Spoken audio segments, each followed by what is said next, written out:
Many of us are wandering the earth, accomplished in many ways, capable of fulfillment at many points, but with a fundamental wound that stops us from becoming who we truly might be. We don't quite know who we are. It isn't, of course, that we can't remember the basics of our biographies. We're unsure around two things in particular. Firstly, we don't have a stable sense of what we're worth. And secondly, we don't have a secure hold on our own values or judgments. Without knowing who we are, we tend to have particular trouble coping with either denigration or adulation.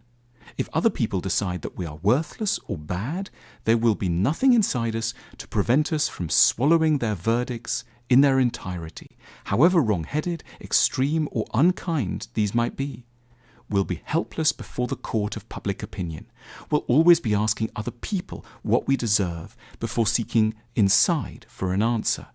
Lacking an independent verdict, we also stand to be unnaturally hungry for external praise.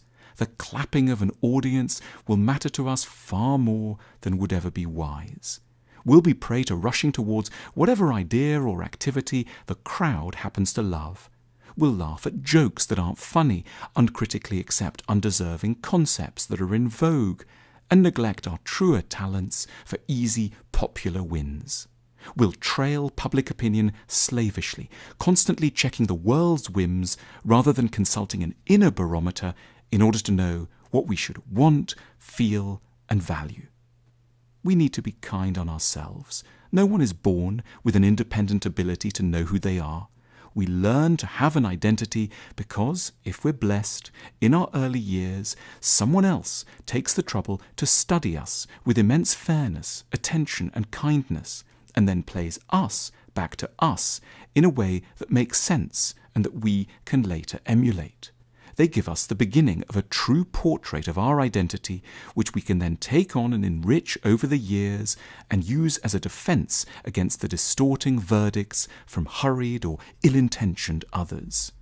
Knowing who one is really the legacy of having been known properly by somebody else at the start.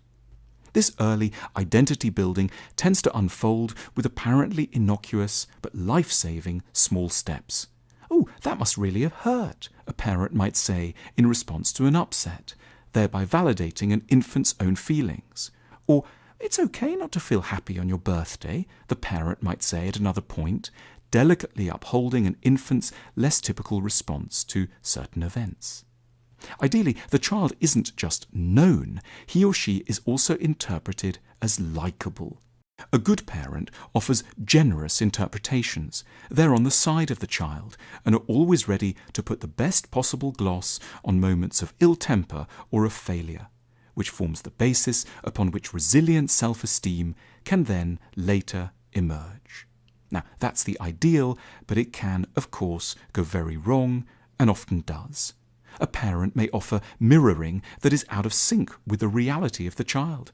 "Look, who's such a happy little boy or girl?" a parent might insist, when actually the opposite is clearly the case, thereby badly scrambling the child's ability to connect with their own emotions. Or the parent might only lend the child a very harsh, punitive way of interpreting itself, repeatedly suggesting that the child is ill-intentioned or no good. Or the parent may simply not show very much interest in the child, focusing themselves elsewhere, so that the child grows up with a feeling that not only is it not worth cherishing, but also because it hasn't been adequately seen and mirrored, that it doesn't even quite exist.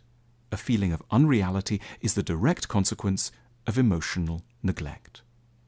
Realizing that we lack a stable identity is a sobering realization, but we can, with a fair wind, start to correct the problem at any point. We need to seek out the help of a wise and kindly other person, perhaps a good psychotherapist, someone who can study us closely, mirror us properly, and then validate what they see. Through their eyes, we can learn to study, perhaps for the first time, how we really feel, and take seriously what we actually want. We can, by being witnessed generously, more often learn to take our own sides and feel increasingly solid inside, trusting ourselves more than we trust the crowd, feeling that we might be able to say no, not always swaying in the wind, and feeling that we are in possession of some of the ultimate important truths about us. Having come to know ourselves like this, we will be a little less hungry for praise, a little less worried by opposition, and a lot more original in our thinking.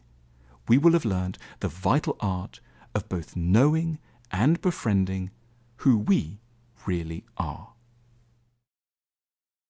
Our Know Yourself cards can help us to better understand the deepest, most elusive aspects of ourselves. Follow the link now to learn more.